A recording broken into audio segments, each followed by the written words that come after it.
After suffering through the life of a crusader, a Roman legionary, and a samurai, the day has finally come. We're going to the one place every warrior secretly dreams about: Sparta, the single most brutal state in human history.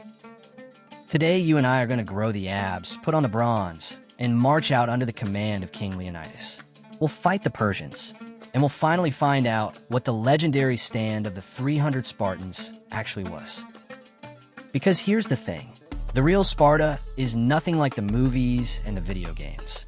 It's stranger, it's harsher, and a lot of what you think you know is completely wrong. By the end of this, you'll see one act of endurance so extreme you'll struggle to believe a child did it. So stay with me. This one's going to get very, very brutal. Before we meet our Spartan, one quick warning label. Even the name Sparta is a mistake. We only call it that because of the Romans. Look closely at any Spartan shield, and you won't find an S. You'll find this, the Greek letter lambda, because the Spartans never called themselves Spartans at all. They called themselves Lacedaemonians, after their homeland, Lacedaemon. The name we all use is technically wrong. Here's the second myth, and it's a big one. People imagine Sparta as one grim, closed-off city of soldiers. It wasn't. Sparta was a full state that survived for almost 1,000 years, from around the 11th century all the way down to the 1st century before Christ. Back then, Greece wasn't one country. It was a scatter of small states, and ours sat in the south of the Peloponnese in a region called Laconia.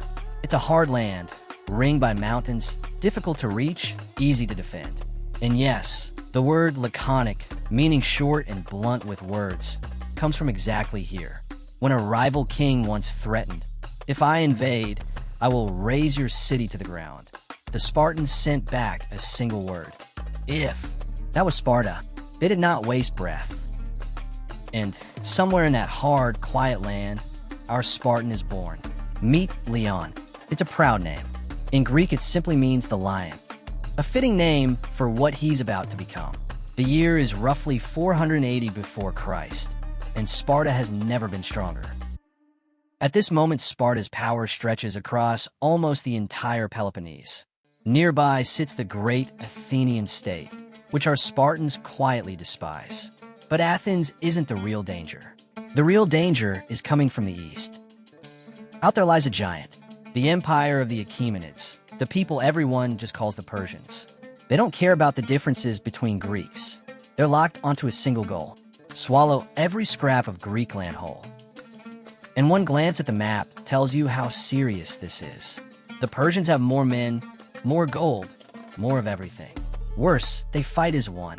The Greeks are dozens of tiny states who only unite when a blade is already at the throat.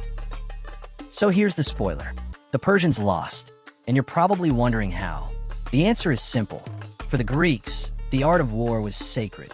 But for the Spartans, war wasn't sacred. War was their entire life. And to understand that, we have to look at how Leon's world actually worked. Leon is what Spartans called a homoioi, one of the equals, a full citizen with full rights.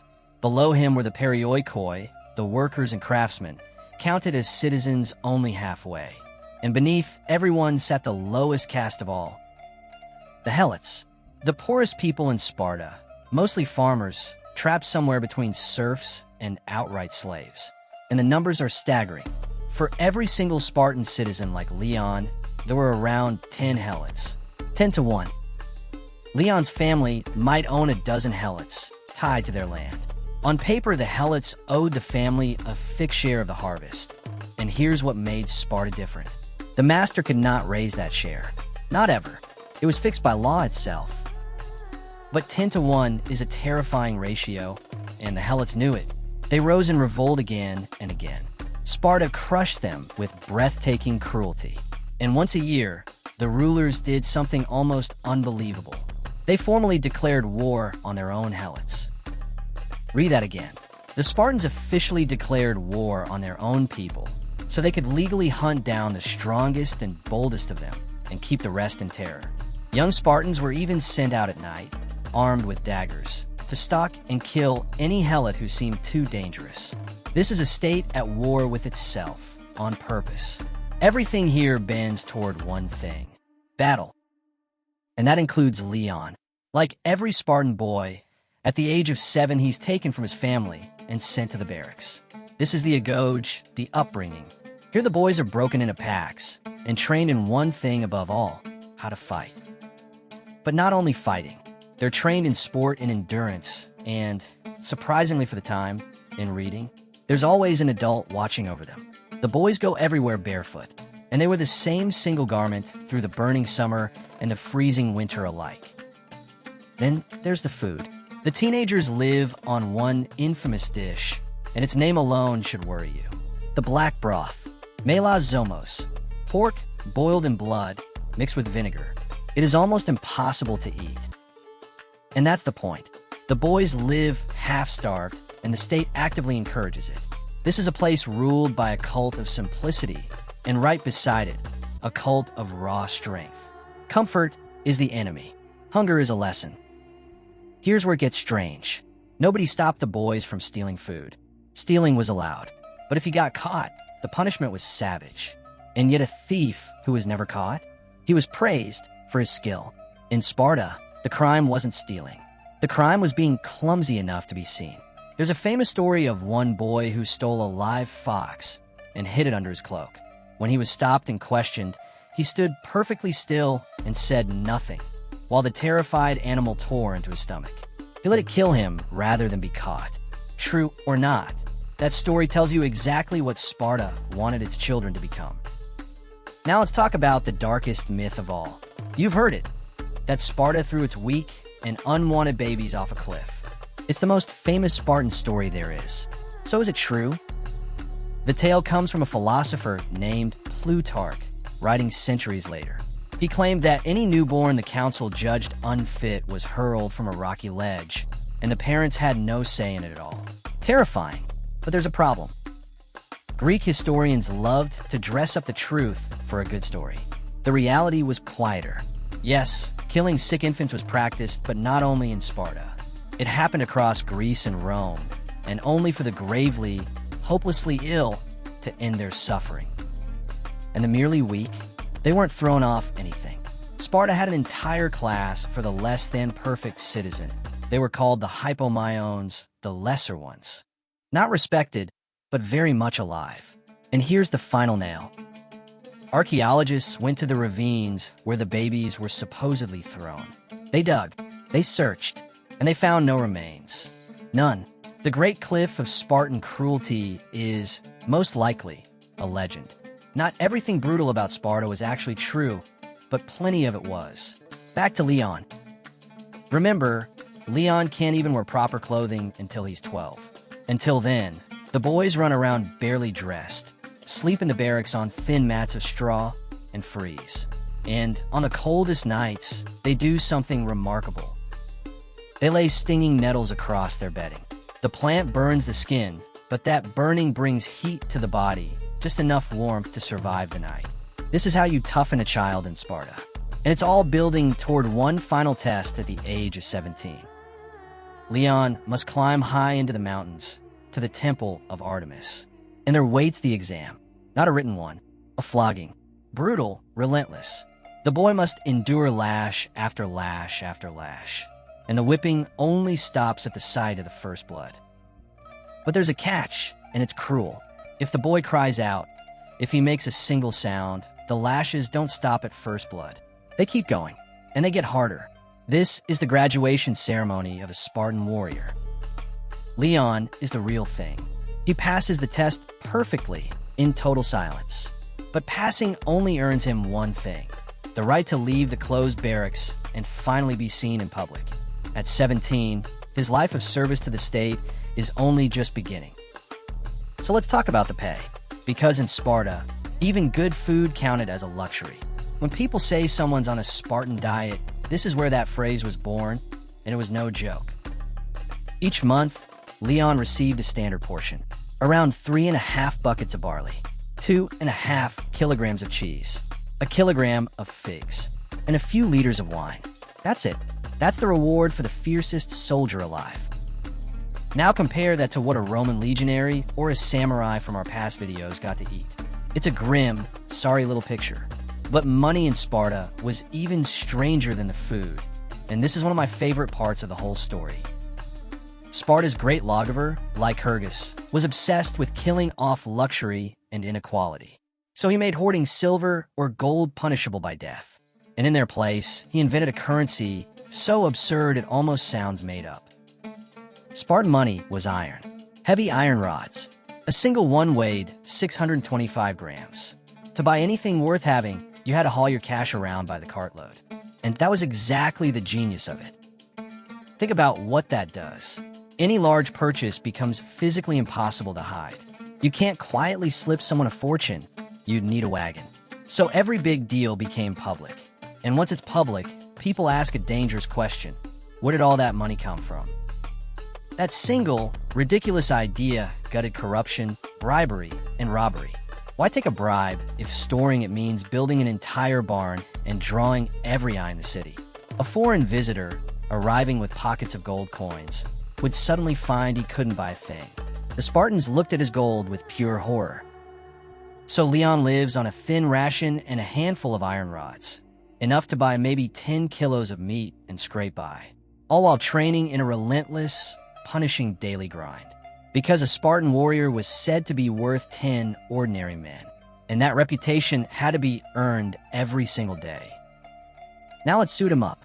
As a heavy infantryman, a hoplite, Leon carries a round shield, a helmet, a breastplate over his chest, and greaves on his shins. The movie 300 left the warriors' torsos bare and glistening. In real life, that's not heroic. That's a fast way to die. There were also lighter Spartan troops, armed with spear, bow, and javelin. And these men could fight with almost anything you handed them, because from the age of 7, they trained in every weapon there was. Versatility was built in from childhood. But the true secret weapon wasn't the gear. It was the formation. The Spartan army fought in clean, straight lines in strict, unbreakable ranks. An idea so effective that modern armies still borrow from it today.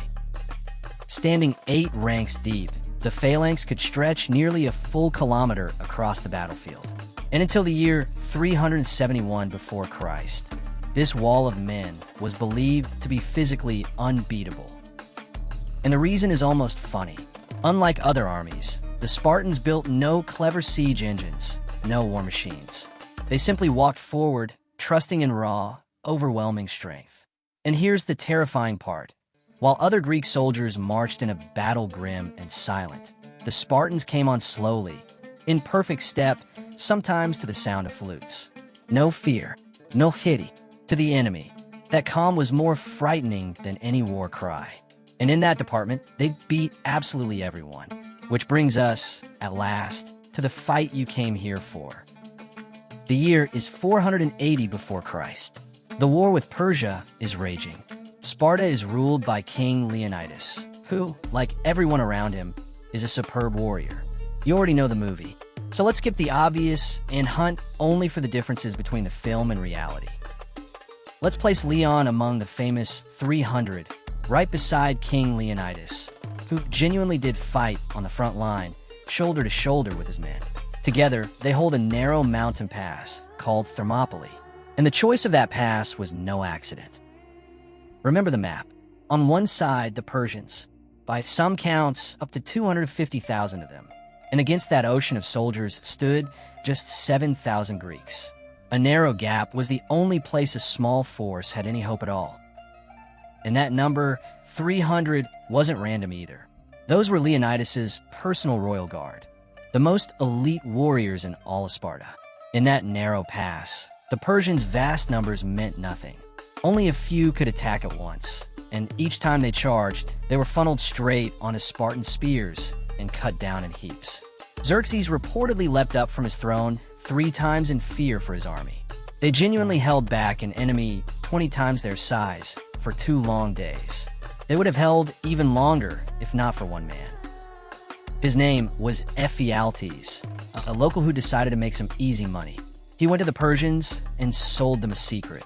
a hidden mountain trail that led right around behind the Greek position. It should have been the end, but the Spartan scouts weren't asleep.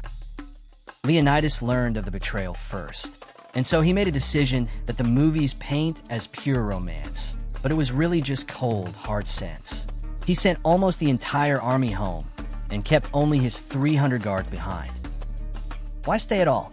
Because in Sparta, there was no greater sin than fleeing the battlefield without a clear order to do so. And Leonidas was the king. There was no one above him to give that order. To run would be to become an outcast, his name buried in shame forever. So he stayed, and our Leon chose exactly the same fate. But here's what the film quietly forgot. The Spartans did not stay alone. Other Greeks chose to remain and die beside them. 700 men from Thespae, 400 from Thebes. And there were the helots, too, the ones we met earlier. Their numbers aren't recorded, but it's confirmed that on campaign, the helots were turned into a kind of light infantry. So against the endless army of King Xerxes, it wasn't 300 men who stood. It was closer to 1,500. And that takes nothing away from the miracle, because this tiny force cut down around 5,000 Persians, and not ordinary ones.